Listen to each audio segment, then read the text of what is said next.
Hi, and welcome to this episode of Around Kitsap. I'm your host, Constance Baird, and joining me today are two members of the Human Rights Council from Kitsap County, Maria and Airen. Thank you both for joining me. Thanks for having us. It's a pleasure to be here. I think what you do on the council is just so incredibly important. So I'm excited to show our community an inside look of what you do at the council and even why you're serving on the council, why it's important to you. So Maria, if you could give me a little bit of an example of why you decided to join to the council, why it's important to you. You know, I am in an interracial marriage. I have interracial children. I'm a migrant. I got here at the age of 3. And so equity is a big focus and passion for me. And I've always tried to be active in my community. And this is a way to be a little bit more proactive in making sure that people understand the things that minorities face on a daily basis. Absolutely. I think that's super important here in Kitsap County, especially. It's a slow growing, right? Yes. We're trying to get there. And the work you're doing, I feel like, is pushing that ball uphill, right? We're getting that work done. So tell me what some of that looks like to you on sitting on the council. You know, for me, it was one of the reasons why I applied to be on the council, and I love the outreach that they have in the community, the education. I have heard about the Human Rights Conference in the past. I haven't been able to attend, but I will be this year since I am on the council. And I've also attended a mental health summit that they had last year, and that's probably what really got me interested in the vision and mission of the council. And what would you both describe as the vision and mission of the council? Well, I really think of there's sort of a 2 prongs to the mission, and one piece is that we, as we're volunteers on the council, we're from across the county, being aware of issues of violence, harassment, discrimination that are happening based on a variety of people's experiences or identities, and informing and advising kind of commissioners and community about that. We also can get folks in touch with filing complaints around things like that at the state level if they need to do that. So that's one piece of our 2-part mission. But the other part, like Maria's mentioning with the summits or workshops or conferences, is education and advocacy out in community around human rights issues, and really engaging community in those conversations and making sure that they're community-led as well. So. And I love what you touched on, that there's everybody's got a different story when they come onto the council and just when they exist within our community, right? Right. So it would be impossible for one person to know what every person's experience is in the world and in our community. So what an amazing resource to bring some of those stories together, to highlight those, and then to in turn educate and help our community grow and rise above. Right. Absolutely.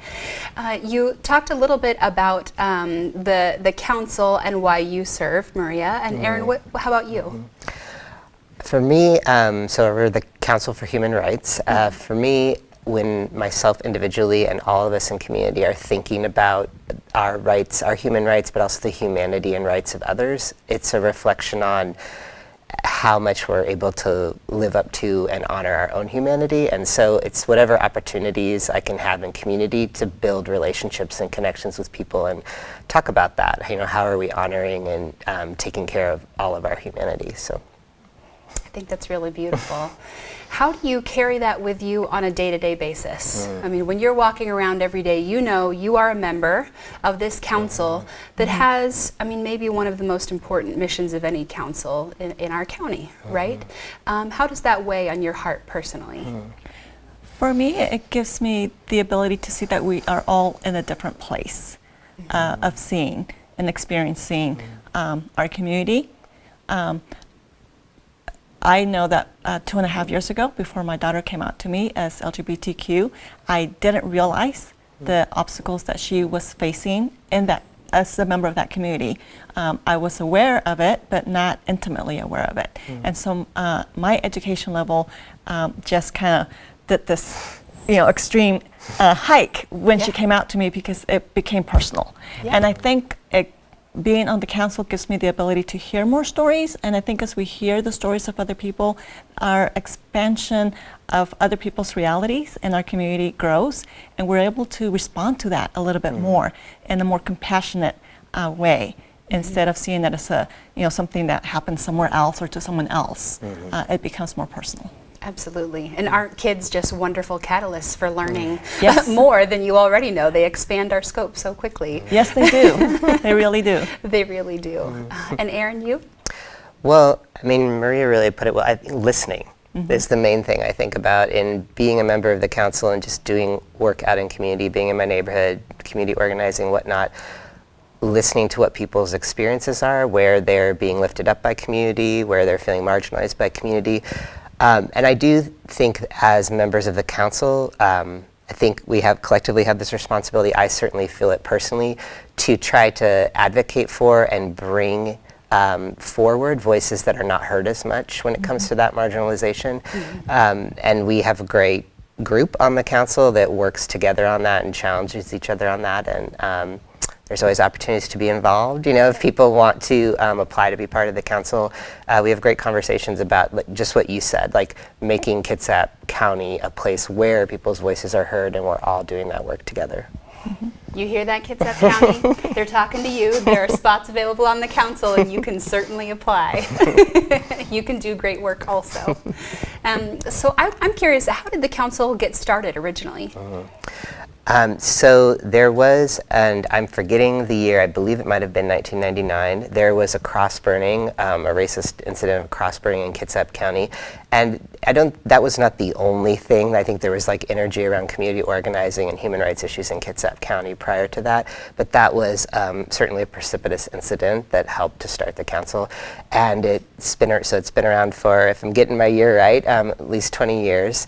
And you know, there's been many things that the council has addressed and talked about over time, but I think that's a particularly good thing to remember and for people to mark in history. That's not that long ago, and so when you think really about not. issues present in the county, it's good to remember and note that history and keep it present for people. So you both had mentioned that there is an annual conference that the Human Rights Council hosts. Could you tell me some more about that? Yes, thank you for asking about that. So since 1991, the Council for Human Rights has hosted an annual conference for human rights. And here in Kitsap County, it's most often the first Friday in December. It's always been in December, I believe. And it really is a chance for people in the county to come together and talk about current pertinent human rights issues, what they're doing in, say, their group or organization or neighborhood or church to work on those, and make connections, share ideas, build momentum around work they're doing. It's usually, as I said, on a Friday, and most often it's been during the day, so that young people can participate as well, maybe coming is in a group of students, you know, with a teacher sponsor, something like that. And sometimes there's folks from outside the county as well who might be presenters or just attendees, because of course human rights issues don't stop at the county's edge. You know, we're working collaboratively in region as well. And people in communities submit content for it. So you might be in a workshop, you know, with someone from a local organization or group who's talking about a particular human rights issue on the theme of the conference for that year. But we also have displays, outreach and information tables, interactive activities. Sometimes there will be a keynote speaker or large panels to address topics that are very pertinent for that year. And it's really just a place where folks can come together. It's super low cost. We have scholarships, and just be with other people working on human rights issues and sort of have those connections to sustain your work throughout the year. I think it's important to know that we usually hold it on a Friday or a weekday to ensure that high school students can attend as well. Absolutely. Yeah. What a beautiful opportunity for young kids and for any member of our community to participate in this and collect some of that momentum from the presenters and the other group organizations and take it out into their community where they are. That's fantastic. I'm glad to hear you guys are doing that good work. Is there anything else you'd like to say to the community about the importance of human rights in our county? Wow. Great question. It is a great question. I guess if I had the opportunity to be speaking to myself before I start getting a little bit more involved, it would be don't be afraid to apply. Everyone's qualified. Everyone's got a story. And if you feel like you're not ready to share your story, you can start listening to others, and that's a good place to start.